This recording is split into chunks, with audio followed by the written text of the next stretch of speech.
Bonjour, je suis Carole Imbert, je suis cocoonologue et voici mon index ABC.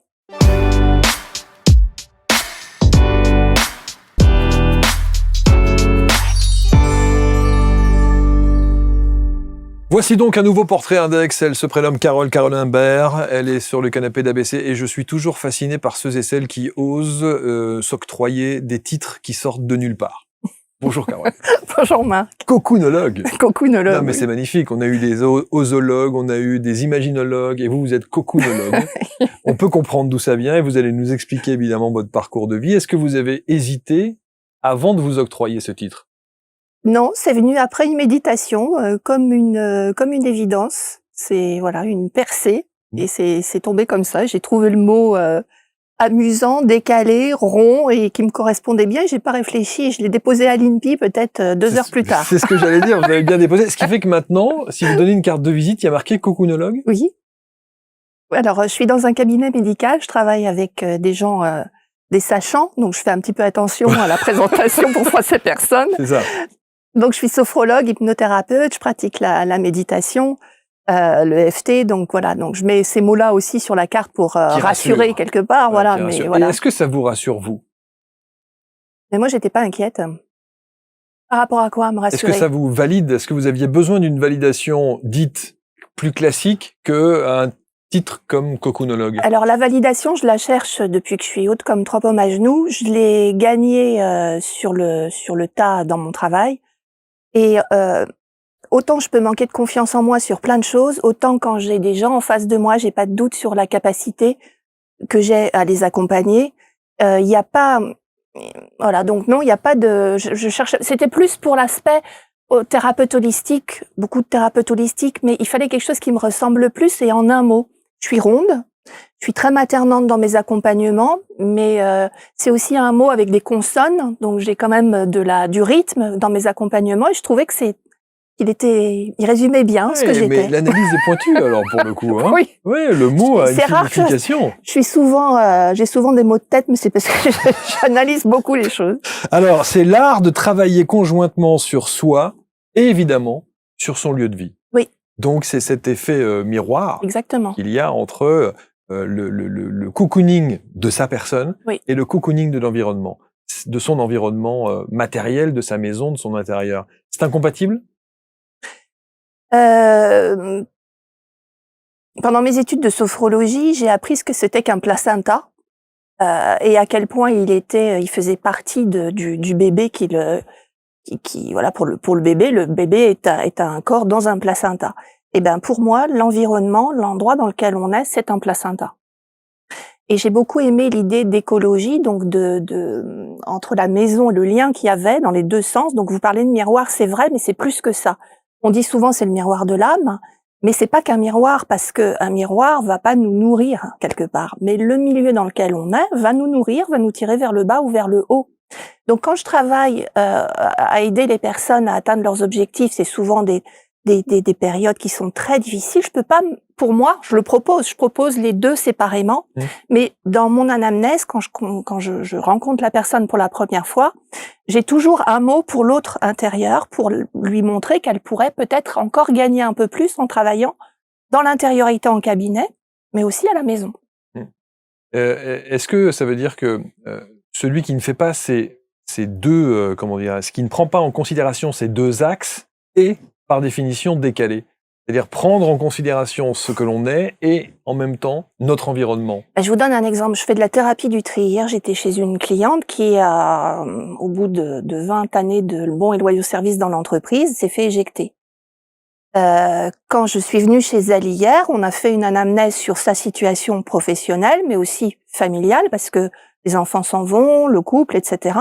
Et quand j'ai vu la maison, je lui ai dit, je peux pas faire l'un sans l'autre parce que j'aurais l'impression de pas être complète. Il y a beaucoup de choses que je vois dans la maison. On peut travailler dans votre intériorité, on va travailler en hypnose, faire des séances de régression pour trouver la source. Mais là, des sources, j'en ai. Alors, qui le fout de la poule, je sais pas, mais si je fais une démarche pour pouvoir m'alléger, pour pouvoir faire une espèce de détox sur mes pensées limitantes, mais qu'à la maison, quand je rentre, j'ai toute une hécatombe de vieux vêtements, de livres qui appartenaient à Jérusalem, c'est pas congruent, vous voyez ce que je veux dire? Et dans ce que je suis et dans l'expertise que j'ai aujourd'hui, ça vient aussi de ma formation. Est-ce qu'on peut parler de Carl Rogers? Oui. Donc Carl Rogers, c'était un philosophe du XXe siècle, américain, un philosophe, je vais toujours le lapsus, il est psychologue, mais bon, il est très philosophe aussi. Il dit, il faut être congruent en tant que thérapeute, hein, quand on accompagne les gens entre ce que l'on a vécu, ce qu'on vit encore aujourd'hui et le message qu'on donne. Et moi, quand ça me saute aux yeux, je peux pas faire semblant de pas le voir. Et je lui ai dit, voilà, il y a beaucoup à gagner dans ce canapé, par exemple, ce canapé qui était comme une verrue dans le salon. Et pile poil, je tombe dedans. J'ai une espèce de clairsentience depuis que je suis toute petite. J'en ai pris conscience il y a pas très longtemps. J'appelais ça de l'empathie. Ça va un cran plus loin. Et elle se met à pleurer en regardant le canapé en me disant, mais ça, je peux pas m'en débarrasser. Il appartenait à ma grand-mère et on dort très bien dedans.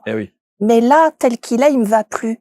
Donc, on est allé, c'est ça, j'appelle ça, c'est du feng shui, c'est de la psychodécoration. Je fais vraiment un mélange de plein de choses.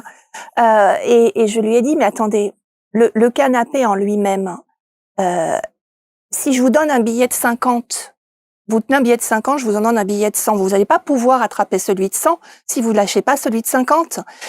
Vous allez le donner, elle a la foi, elle avait donnez-le dans des associations, donnez-le des gens à qui ça sera utile, libérez l'espace et choisissez un canapé qui vous correspond là, ici et maintenant. Ne soyez pas esclaves, ne vous restreignez pas à cause de choses qui sont pas justes au fond pour vous. Alors, je vais vous dire, Carole, je trouve que c'est une très très bonne analyse que vous faites et je trouve que c'est rassurant et inquiétant. Rassurant parce que vous donnez une explication au pourquoi du comment, peut-être du mal-être de la personne en question.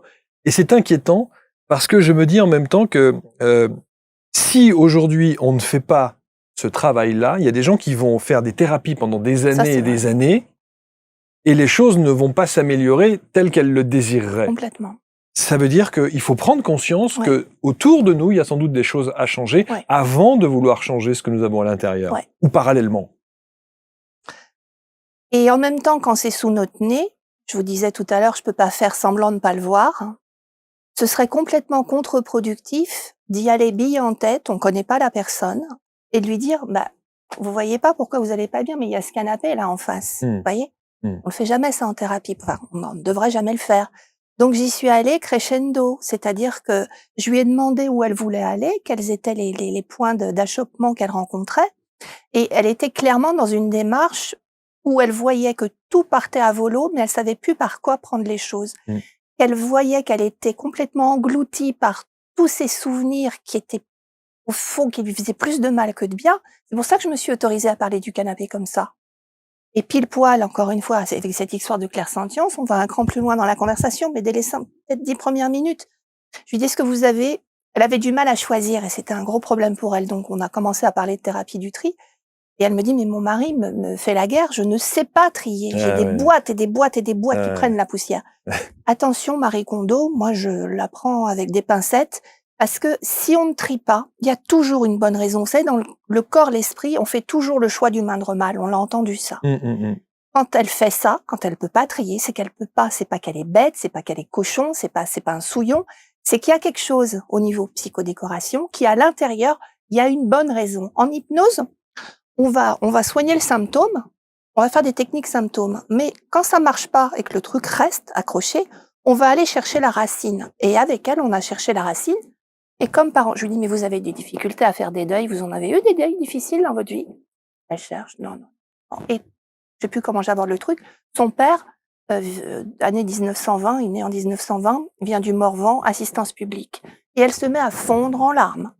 Donc, en transgénérationnel, vous l'avez pas vécu, le manque, mais au travers de tout l'amour que vous portez à votre papa, vous l'avez vécu. Donc, vous voyez, je comprends que vous ayez besoin de vous séparer de tout ça parce que vous êtes engloutis, mais par pitié, commencez déjà. Et ça, pour le coup, c'est mon autre maître à penser, c'est Jung qui disait, on ne peut être capable de se transformer que lorsqu'on met de l'amour à l'intérieur de soi. S'aimer d'abord dans ses travers. Vous êtes bordélique. Peut-être, mais il y a une bonne raison. Accueillez-vous là-dedans, mettez-vous dans l'état d'amour, et c'est le sous-titre du truc, c'est de la peur à l'amour. Transformez-vous, et vous allez être capable de vous mettre dans l'énergie de transformation si vous vous regardez pas comme une pauvre chose, que vous arrêtez de donner du crédit aux gens qui vous disent sans arrêt, dis donc, C'est pourtant pas compliqué de ranger. Regarde, moi, je le Mmh. fais facilement. Mmh. Vous fermez les écoutilles et vous vous occupez de vous. Et en parlant d'écoutilles, j'ai perdu l'audition il y a 15 ans. Je suis une extra sensible, ultra sensible, qui a vécu dans un environnement où il y avait des gens qui faisaient ce qu'ils pouvaient, mais qui étaient quand même assez violents et justement pas du tout à l'écoute de qu'est-ce qui est bon pour toi. C'était fais ça, etc. J'ai rien trouvé d'autre, malheureusement pour moi à l'époque, comme solution, malgré la thérapie, que de fermer l'écoutille et j'ai perdu l'audition à gauche. Donc, dans mon accompagnement, je mets au cœur, l'amour, prenez soin de vous, protégez-vous. Les gens autour de vous peuvent vous aimer, mais mal, ou en tout cas, pas comme vous voudriez, vous devriez Mmh. être aimé. Et certes, les gens autour de vous font ça pour votre bien, mais est-ce que ça vous fait du bien? Mmh, mmh, mmh. Elle était en larmes. Donc c'est pas OK. Et les coups de Marie Kondo où on dégage tout, pendant que les parents sont partis parce que c'est pour le bien, moi j'y crois pas. Les gens qui m'ont dit, toute ma vie, «Je te donne un coup de pied aux fesses, mais c'est parce que tu mérites mieux, là tu es en train de t'endormir, faut te secouer», j'y crois pas. Moi dans l'accompagnement, ce que je disais au niveau du mot cocoonologie, j'écoute, j'écoute, je réconforte, j'encourage, mais surtout je dis: «Arrêtez mais quelle andouille!» Comme dans la conversation: «Ouais, mais j'y arriverai jamais». Stop, là on Mmh. arrête. Mmh. Pourquoi? C'est quoi vos forces? Vous avez envie d'y arriver. On l'a dit tout à l'heure avant de préparer la mission. Moi je suis comme vous. Les gens qui me disent: «Mais comment tu fais pour entendre pendant toute la journée des gens se plaindre sur des trucs Ça, catastrophiques?» c'est le principe du thérapeute, hein, et c'est vrai qu'on se demande, souvent, quand il y a des gens qui décident de changer de vie, changer de métier, de devenir thérapeute, on se dit: «Mais oh, tu es sûr de pouvoir assumer le fait que, en permanence, toute la journée, tu accueilles la misère du monde Les gens qui et la viennent en cabinet, douleur du ils sont monde?» sauvés quelque part. Pour moi, c'est comme ça que je le vois. Le Ils fait sont de faire la déjà dans la démarche, ouais. Ils ont déjà, ça veut dire qu'ils sont, pour moi, c'est des warriors. Je les vois pas comme des pauvres choses. Je les vois comme moi, je me vois. Mmh. C'est-à-dire, ne pas, la liberté, ne pas se résigner à l'endroit où on est né, aux parents Mmh. qu'on a reçus, qui nous ont peut-être, sans le faire exprès, fait du mal. On n'est pas, s'il y a un mot que j'ai en horreur, c'est déterminisme. Même Explication? malade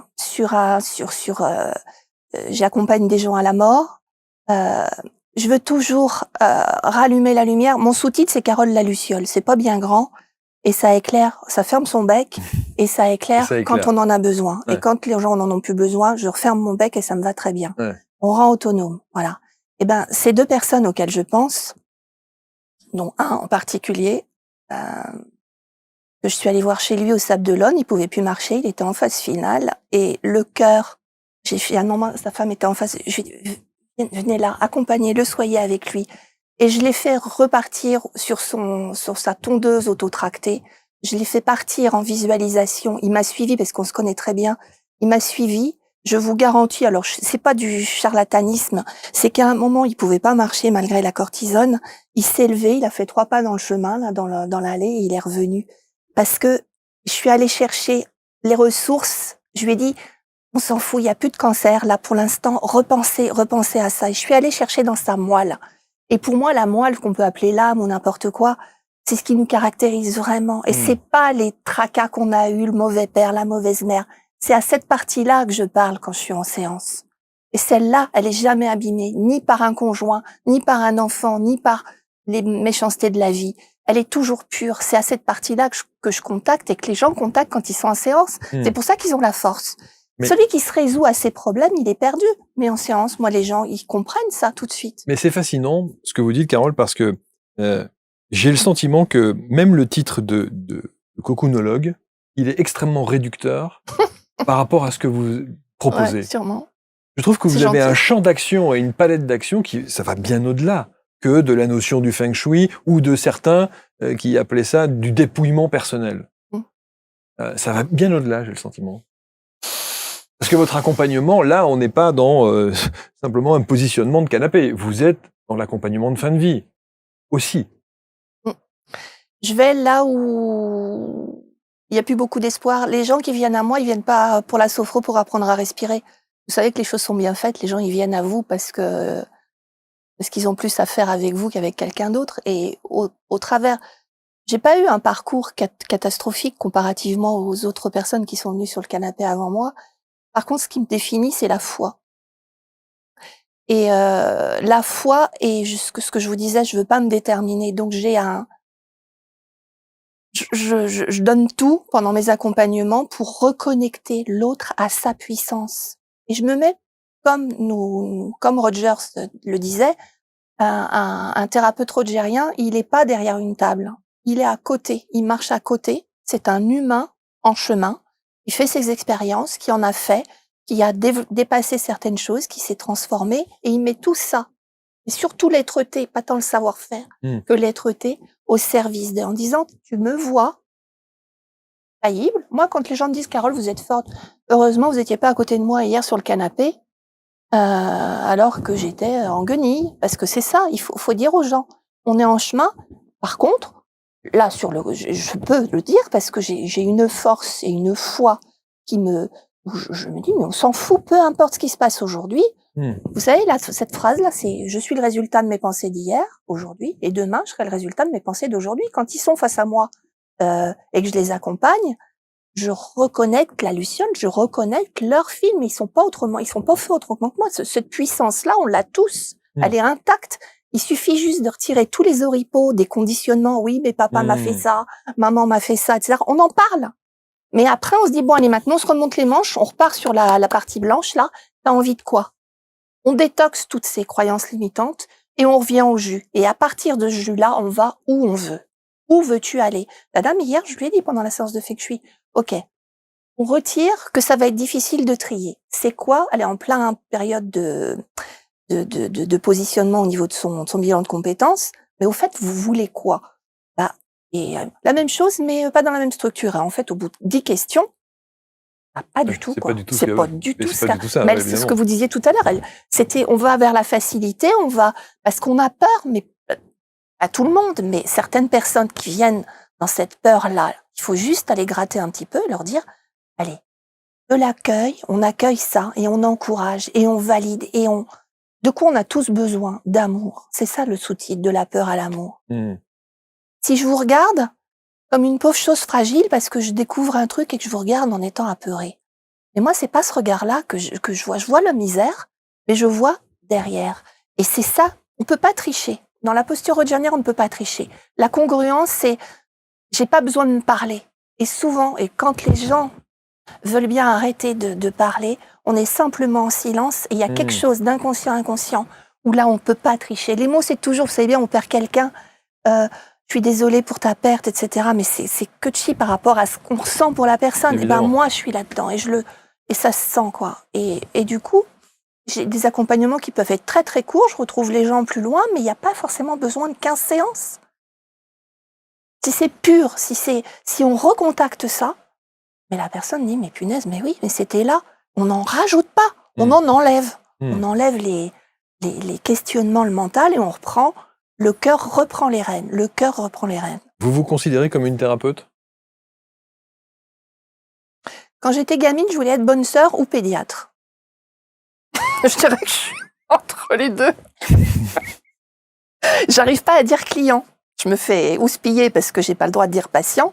Mais pour moi, les gens que j'ai en face de moi, c'est tout sauf des clients, parce que je suis pas en train de faire du commerce. Alors, c'est qui alors? Mais j'ai du mal. Alors, si vous trouvez une idée, je veux bien. Je dis les personnes que j'accompagne C'est souvent. ça, oui, c'est ça. C'est un peu long. Pendant mes cours de groupe, elles s'appellent les lucioles. Bon, voilà. Alors, on va parler quand même parce que on sent votre énergie. On sent votre énergie, on sent aussi votre détermination. On sent aussi vos convictions.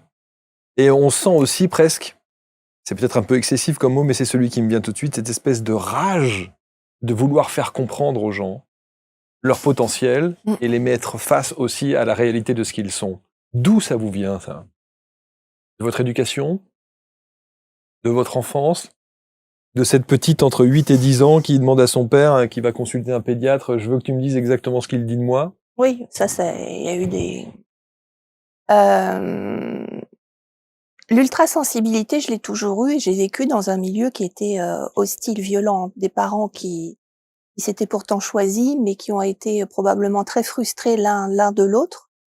Et j'étais fille unique, on habitait dans un petit appartement, j'ai tout entendu, des choses que j'aurais pas dû entendre et puis c'était sous mon nez et j'ai été, ouais, bah, ballottée. Mes grands-parents, c'était pareil. Donc ce pédiatre m'avait dit: «C'est le remplaçant», parce que le premier m'avait donné des médicaments. À l'âge de 7 ans, j'ai 55 ans, je prenais des médicaments pour dormir parce que je faisais des angoisses la nuit. Et en fait, je me suis dit: «Ils vont pas être capables», je pense que c'est ça.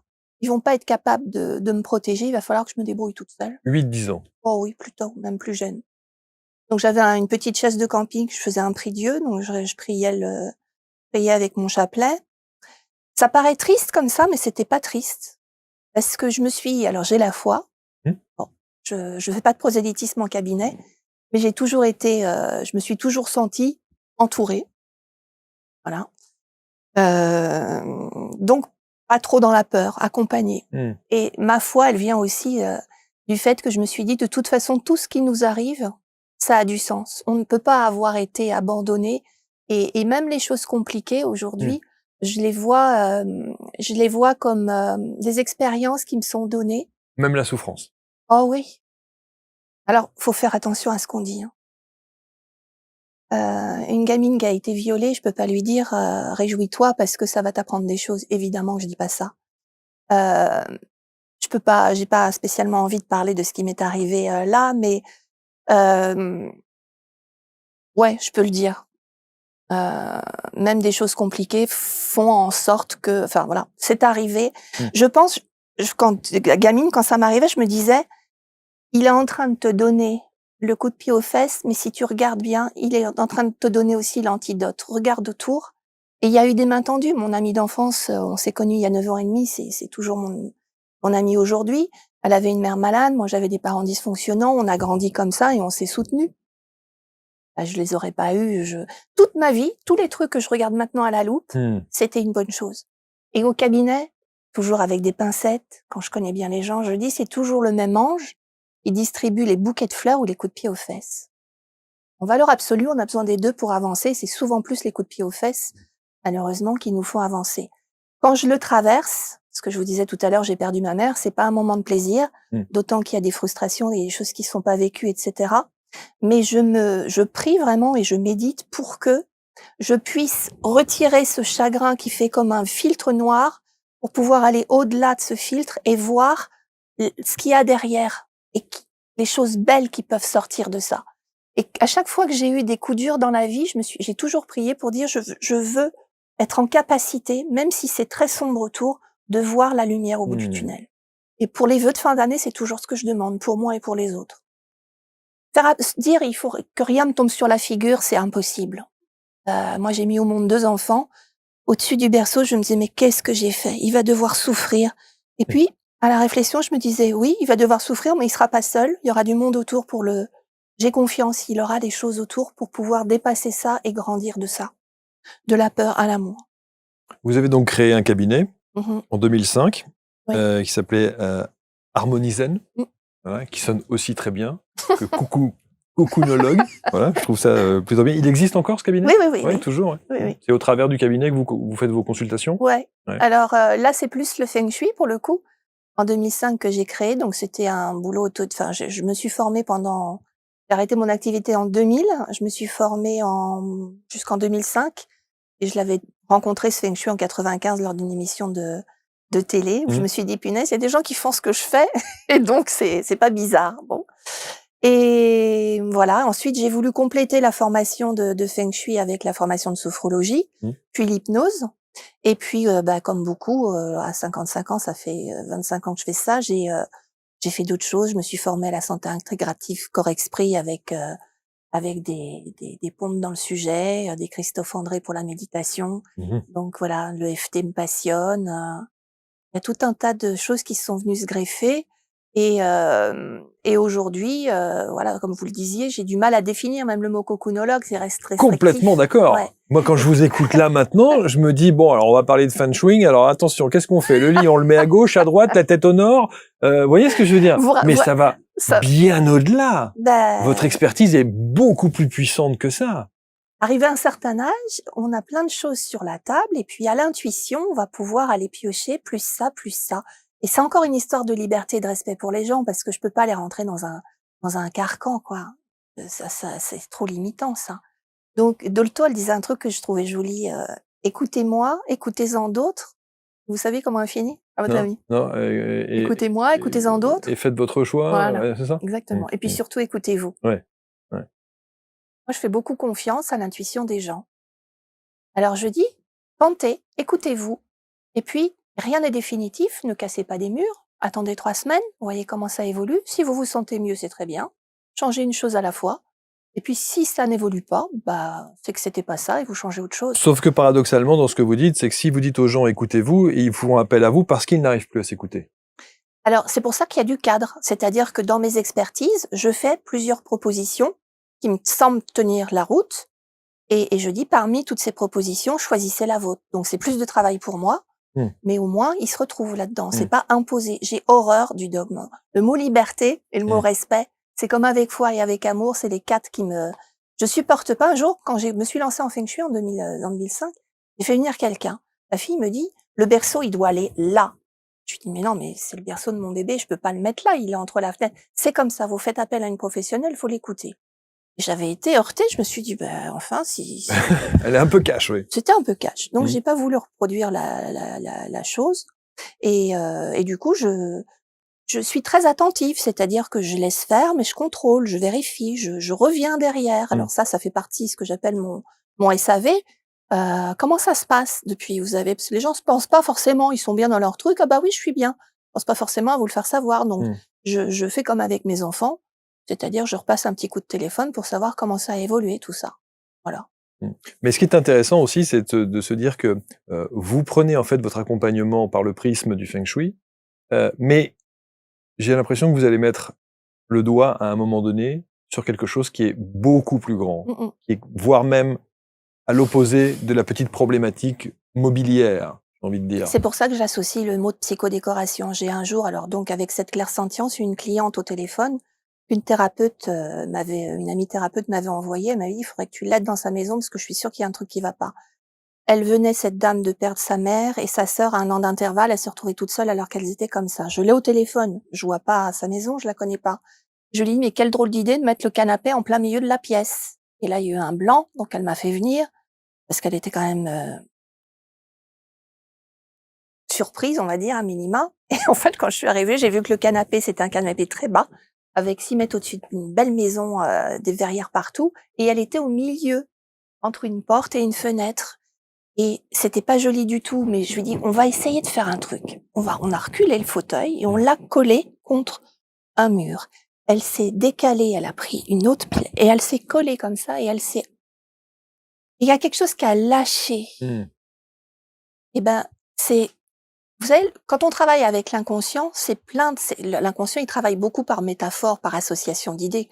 Mais à l'intérieur, chez nous, on est complètement, des fois, contre-intuitif. Mais quand on a un peu d'intuition, c'est du feng shui, on voit que les choses sont pas placées au bon endroit et que par rapport à cette femme qui venait de vivre 2 deuils, elle allait, elle se tirait une balle dans le pied, elle pouvait pas remonter.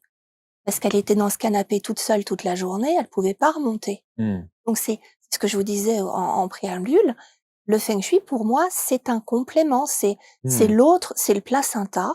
On fait attention où on s'assoit, on fait attention aux orientations pour dormir parce que certaines par rapport à nos besoins vont être tirées vers le bas, tirées vers le haut. Ça par contre, c'est pas de l'intuition, Mmh. ça se calcule, c'est pas intuitif.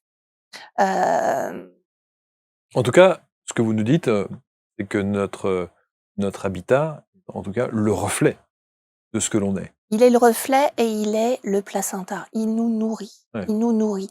Une dame m'a dit: «Mais c'est pas la peine de vous venir chez moi, tout est blanc et noir, c'est très feng shui». Mais voilà, donc bon, j'ai dit: «Très bien, parfait, Mmh. parfait, parfait». Donc vous y êtes allé quand même ou Non, pas? pas du tout, Non, pas non. du tout? Oh. Non, en général, quand les gens sont très Bon. sûrs d'eux, moi je Oui. les laisse, hein, Oui, c'est leur bien sûr, chemin, bien hein. sûr, bien sûr, bien sûr. J'ai pas envie d'enfoncer les portes ouvertes. Non, voilà, donc c'est... En tout cas, quand vous disiez: «Vous êtes entière», je me suis Ouais. déjà vue, en pleine grippe, à défaire, l'intégralité d'une armoire normande, d'un vaisselier, parce que cette dame m'avait touchée, son mari était, en fin de sclérose en plaques, je pouvais pas l'aider, son fils était un adolescent, Mmh. comme on les aime, Mmh. donc je me suis dit: «Si je le fais pas avec elle, elle va pas le faire». Donc j'ai démonté toute l'armoire, j'ai vidé, on a déplacé l'armoire, on l'a posée au bon endroit, selon moi. J'ai dit: «Regardez, est-ce que ça marche comme ça?» Mmh. Oui, ça marche mieux, on a voilà. Donc je mets la main à la pâte, Qu'est-ce que ça j'abandonne pas qu'est-ce les que gens. ça a changé dans sa vie? Alors, c'est prétentieux de dire ça, mais elle continue toujours, à m'envoyer des messages. Elle est veuve aujourd'hui, elle continue toujours à m'envoyer des messages, elle est très reconnaissante. Je pense qu'elle avait besoin d'être, accompagnée, d'être soutenue par un art, donc le feng shui, mais aussi, d'humanité et en Ouais. fait, dans ce que je mets, prends les choses c'est un caractère la maison pour moi est sacrée. Je Mmh. le dis souvent, j'ai écrit un bouquin de feng shui qui est édité chez Amazon parce que j'ai pas trouvé d'éditeur, mais j'ai mis dans la préface, j'ai mis: «La maison pour moi est sacrée». Donc j'y vais pas à coup de Karcher, j'écoute la personne, j'écoute son histoire et ensuite je viens mettre au diapason la maison avec la personne et l'histoire pour que la maison fasse levier de développement et qu'elle serve. Mmh. C'est de l'écologie. Ça va dans les 2 sens, c'est pas qu'un miroir. À votre avis, qui choisit qui entre la maison et l'humain? Les gens qui me disent: «J'ai eu un coup de cœur pourtant pour cette maison» et qui sont dans une maison qui va pas du tout, eh ben, pour moi, ça fait partie c'est la même chose que quand on choisit un pervers narcissique. On est tombé amoureuse, on l'a mais on le savait quelque part, mais c'était le chemin. Moi, je pense qu'il y a ça fait partie des épreuves de la vie Mmh. qu'on doit traverser. Donc on est happé, mais c'est pas une mauvaise chose. Oui, beaucoup de gens disent, «Cette maison, ce lieu m'a choisi». Bah oui, mais moi je l'ai déjà vu. Vous êtes sûr? Parce que franchement, j'ai eu un coup de cœur pour cette maison. Mais ça arrive. Mmh. Mais comme on a des coups de cœur pour des gens qui finissent par nous faire du mal. C'est vrai. Et puis qu'est-ce qu'on en fait de ces histoires-là? On les transforme, elles nous Mmh. transforment Mmh. et heureusement, souvent, on s'en sort. On n'a pas parlé de votre premier parcours de vie. Qu'est-ce que vous avez fait avant d'être ce que vous êtes aujourd'hui? Heu, j'ai commencé à travailler très jeune parce que mes parents se sont séparés au moment où j'allais rentrer en fac de médecine. Donc moi, j'ai tout fait pour devenir médecin. J'ai fait du latin, j'ai fait, des maths et de la physique alors que j'étais littéraire et j'aimais les langues. Donc voilà, c'était mon truc, mais j'ai fait autre chose et puis j'ai oublié ma calculatrice le jour où je suis rentrée en fac de médecine. Donc je suis partie quand mes parents sont séparés, j'ai mis 1 500 kilomètres entre eux et moi Mmh. et je suis partie faire des études en Espagne. Ne parlant pas espagnol, j'ai quand même passé ce qu'ils appellent là-bas, je sais pas si ça existe encore, l'examen de sélectivité. On a la note du bac, on passe ces examens-là, on fait la moyenne et on voit si on rentre ou pas et je me suis savonnée la planche. J'ai pas amené la calculatrice, donc je me suis plantée, j'ai pas fait de fac de médecine, mais par contre, j'ai fait du ménage chez les médecins. Donc ça, c'était assez, spectaculaire, sachant que chez moi, j'avais le droit de toucher à rien parce qu'il fallait que j'étudie. Donc là, c'était initiatique, on va dire. Au niveau de l'ego, ça m'a bien fait C'est travailler ça, ouais. et on est revenu en France, assez vite, j'ai travaillé donc à l'époque, je sortais d'un bac scientifique, je savais absolument rien faire, donc j'ai fait du secrétariat, j'ai fait, de l'accueil, mais Mmh. dès le début, je me suis occupée de ma famille, je me suis occupée de mes patrons et je m'occupe aujourd'hui de mes patients, clients comme vous. Et comme quoi, hein, il y a un Et lien, hein. ah mais complètement. Ouais, ouais, ouais. Et assistante de direction pour moi ou ce que j'ai fini, de par être en 2000, quand j'étais dans un comité directeur, j'étais le liant entre eux. Je mettais tout le monde d'accord. Quand il y en avait qui venaient râler, j'ai dit: «Si tu es pas content, écoute, il y a du boulot dehors, mais c'est bon quoi. Ou tu vas demander ce que tu veux à qui de droit, mais tu viens pas, Mmh. secoue-toi un peu quoi». Et puis je fais pas beaucoup la différence entre mon métier de l'époque et celui d'aujourd'hui. Et le secoue-toi un peu, vous le dites encore aujourd'hui, hein. Non, mais sérieusement, vous êtes encore dans cette dynamique-là. J'ai l'impression, en tout C'est cas, c'est ce vrai. que je ressens. Mais là, je le dis fort parce que je suis en confiance avec vous, mais je Mais le dis pas pareil, j'imagine, parce que là, on est dans... Non, Ça dépend des gens, figurez-vous. mais je peux comprendre que vous ayez envie de le dire à un moment donné. Oh! Mais je me fais confiance. Mmh. Vous savez, la clairsentience, ce que c'est de sentir l'autre et quand je sens que je peux y aller, j'y vais. Mais c'est toujours fait. Vous savez, c'est comme quand on se dit oui à soi pour dire non à l'autre, mais il y a toujours de l'amour derrière. Mmh. Je cartonne pas. Mmh, C'est bien sûr, juste non, le bien petit sûr. truc où je dis si je le donne pas, Oui, ça n'ira pas plus oui, oui, loin c'est le petit coup et de ça pied aux fesses servira à rien, nécessaire quoi. pour la prise de Ouais, conscience. ouais. Mais c'est toujours fait avec bienveillance et avec... Toujours. toujours, bien sûr, bien entendu. Ouais. Quel message vous aimeriez de faire passer aujourd'hui? Qu'est-ce que Que vous avez tout est envie que déjà l'on là, retienne de vous? que tout est déjà là et que les gens qui ont l'impression d'être complètement paumés, qui se prennent pas les pieds, dans les ficelles. C'est une impression, c'est pas ce qu'ils sont. Il y a énormément de choses à l'intérieur de nous, il y a tout. En fait, on a déjà tout. on est des warriors. C'est notre nature. C'est avec ça qu'on vient au monde. Mm.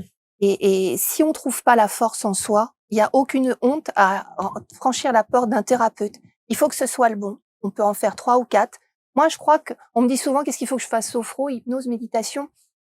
La technique, c'est pas très important. Toutes les techniques sont bonnes, a priori. Il faut pouvoir trouver la sienne, celle dans laquelle on se répand, et puis surtout la personne qui va accompagner. Et oui, je pense que c'est ça, ouais. Donc aujourd'hui, j'accompagne différemment, faire des accompagnements en thérapie comme ça sur 1 heure et demie. Mais ce qui me plaît le plus, et c'est pour répondre à votre question, c'est ce que je fais au niveau de la transformation quand je pars en retraite pendant 2 ou 3 jours avec les gens. C'est des retraites spirituelles, non des laïcs en fait. Donc quand je parle de spiritualité, c'est-à-dire on peut travailler sur les centres de force, sur les chakras, on va ouvrir justement, enlever toutes ces couches d'oignons pour revenir à la source originelle, la S majuscule, selon les foi de chacun, c'est Dieu, c'est le Dieu en soi, c'est l'univers, etc. On va se dépouiller de tout on va détoxer, c'est la première partie de la retraite, on enlève, on remet les compteurs à zéro, on pose tout sur la table et ensuite on régénère. Et on vient retrouver, au travers de différentes pratiques, hypnose, sophro, médite, marche consciente. Je travaille aussi beaucoup avec mes mains, avec l'énergie. Donc, à rééquilibrer tous les centres de force, à masser. Beaucoup, dans la cocoonologie, il y a aussi beaucoup la notion de toucher. Pas tout le monde. Il y a certaines personnes on le sent tout de suite. Et pouvoir bercer. Je berce.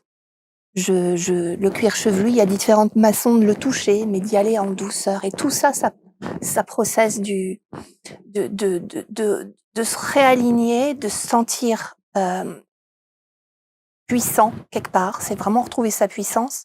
Et j'en ai fait une sur l'île de Ré, là c'est toujours l'île de Ré ou des coins très nature, où on a été vraiment en contact du silence, du calme. On a posé la montre, on a fait du 7h, 23h. Elle a fini sa séance, elle était au lit, je lui ai fait une séance en l'embrassant sur le front, elle s'est endormie là-dessus. Mais ce qu'elle en a ressorti, c'est ce qui est important, c'est que elle sait comment prendre soin d'elle. Elle se souvient maintenant de ce qui est bon pour elle, de ce à quoi elle doit dire non. Et régulièrement, après ça, on fait des petites séances de rappel, des petites piqûres de rappel pour bien voir on reste aligné à ce truc-là, quoi. Et on n'a pas à être poli, et on n'a pas à être poli avec les autres.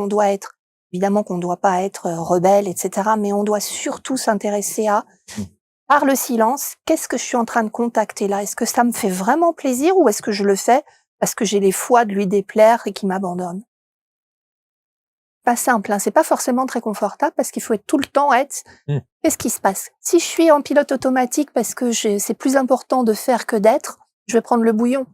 Sophro, hypnose, retraite méditative ou pas, quoi. Donc c'est vraiment, voilà, soyez présents de plus en plus à vos ressentis, à ce que vous traversez et protégez ça. Protégez ça. Ça doit pas être négociable. Oui.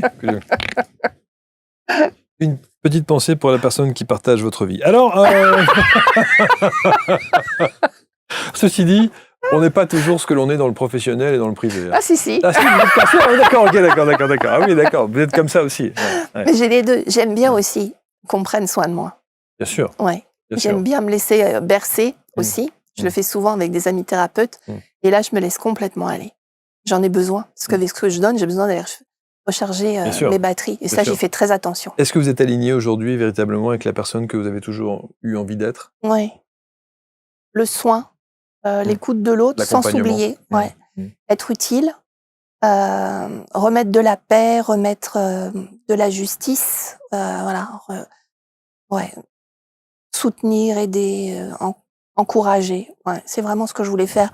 La pédiatrie, aujourd'hui, je regrette pas parce que le temps que les pédiatres passent, pas tous, mais avec les enfants, c'est pas ce que je veux. Moi, je passe, j'ai un facturier, mais entre ce que je facture et le temps que je passe, c'est souvent pas du tout.